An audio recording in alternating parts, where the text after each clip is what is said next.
Alors, considérons maintenant une application physique de cette loi normale.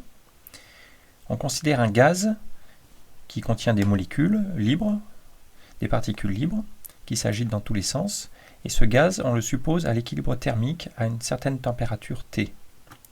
Alors, cela implique que le vecteur vitesse V, qui a trois composantes V1, V2, pour chaque molécule, est une variable aléatoire qui suit une loi normale donnée justement par une densité de probabilité en fonction de V qui est une gaussienne. Vous voyez ici, c'est exponentielle moins E sur kT, où E c'est l'énergie cinétique de la molécule, donc c'est bien une fonction quadratique de la vitesse.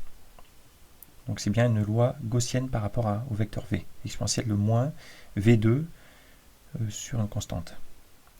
On appelle cette distribution la loi de Boltzmann, et on verra une justification dans l'exercice suivant.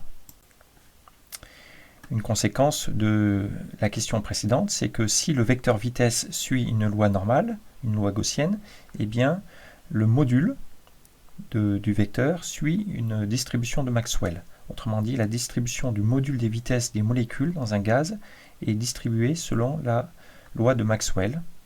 Alors vous pouvez cliquer, aller voir cet ouvrage ou ça pour d'autres discussions ou bien des vérifications expérimentales dont on va parler.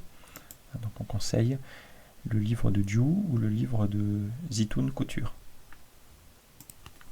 Alors, comme application des calculs précédents, on nous demande, dans un gaz à la température ambiante de 300 Kelvin, quel est le module de la vitesse des molécules V le plus probable pour des molécules d'oxygène O2. Alors, d'abord, on vérifie que la distribution des vitesses, c'est bien une loi gaussienne. D'après la loi de Boltzmann, en effet, c'est une constante 1 sur z fois exponentielle de moins E sur kT, où E, c'est l'énergie cinétique de la molécule, qui est 1,5 de m V2, module des vitesses. Donc, on remplace, ça nous fait exponentielle de moins 1,5 de V2 sur sigma 2, où la variance sigma 2, d'après cette formule, c'est donné par kT divisé par m. Voilà, et donc c'est bien une loi gaussienne pour le vecteur vitesse, et ça va induire, d'après ce qu'on a vu, comme on est dans l'espace R3, ça va induire une distribution de Maxwell pour le module du vecteur. Et on a vu que le maximum de cette distribution était en racine de 2 fois sigma. Or ici, R, c'est le module de la vitesse, et donc d'après l'exercice précédent, ça nous fait la vitesse la plus probable, c'est en racine de 2 fois sigma, où sigma est donné par racine de kT sur m. Et m, c'est la masse d'une molécule, donc la masse de dioxygène. Voilà, donc là, on a oublié le facteur racine de 2, ce qui n'est pas très grave, comme c'est l'ordre de grandeur qui compte. Donc on va calculer sigma, racine de kT sur m. M, c'est la masse molaire du dioxygène, donc c'est 32 grammes par mol.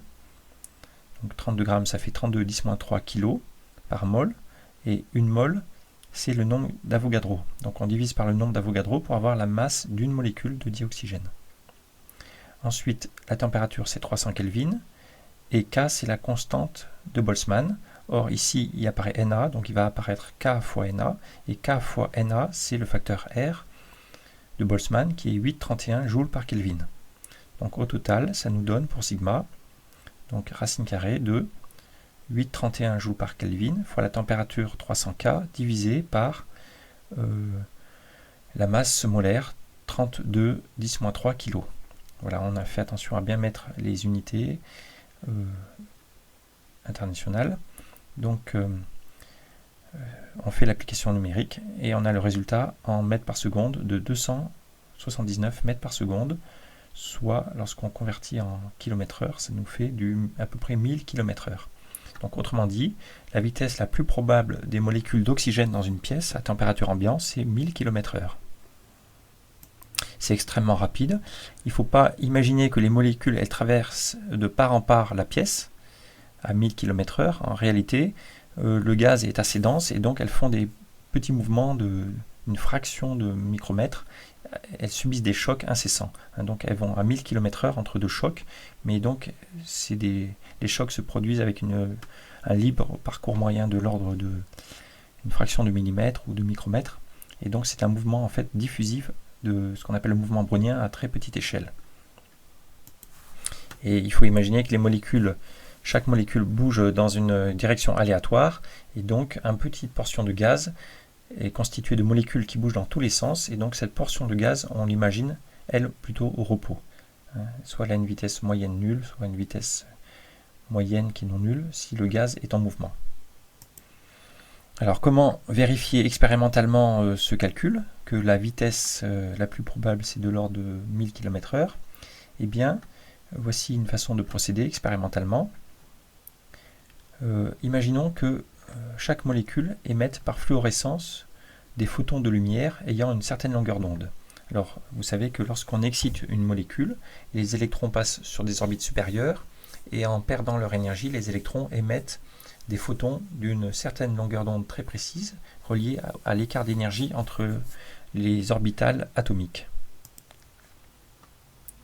Et donc on peut observer cette longueur d'onde lambda depuis l'extérieur. Or, cette longueur d'onde peut avoir une certaine largeur. Alors, question, pourquoi? Largeur veut dire fluctuation. Et alors, pourquoi la longueur d'onde observée a une certaine fluctuation delta lambda, et quelle est cette fluctuation en fonction de la température du gaz? Alors, la raison, c'est que les molécules s'agitent.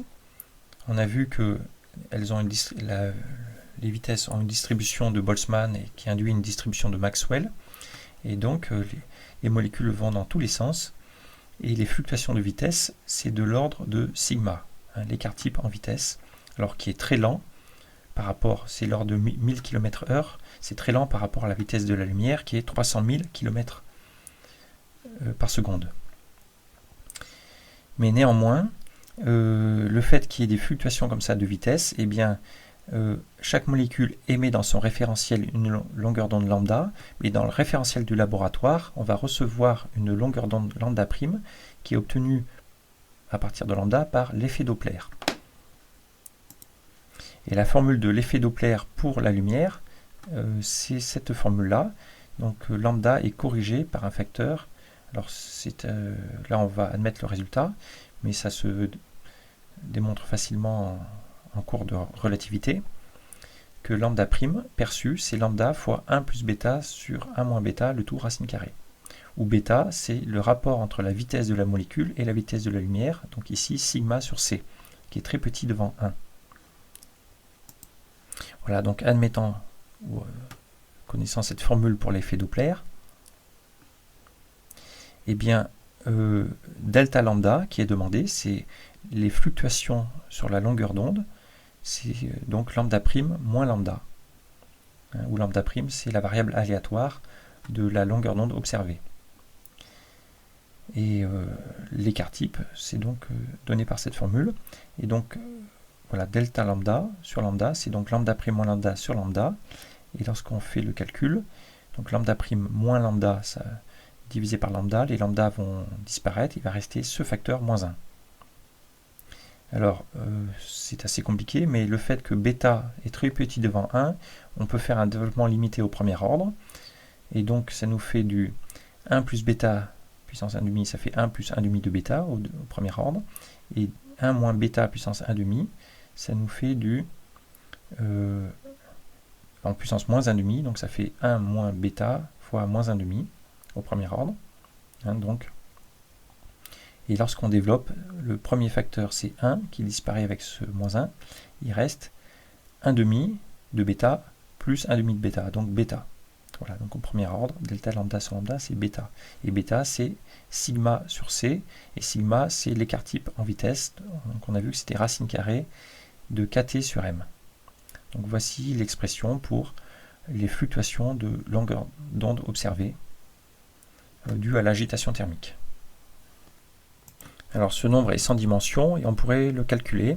Alors c'est facile parce que c'est sigma sur c, donc c'est très petit, c'est ce qu'on a vu, c'est bêta. Et donc En l'occurrence, c'est 1000 km. Donc c'est 279 mètres par seconde divisé par la vitesse de la lumière. Donc 279 divisé par 3 10 puissance 8. Ce qui fait à peu près 10 puissance moins 6. Donc 1 millionième. C'est la largeur des raies. C'est très petit, mais ça peut être observé expérimentalement. 10 moins 6.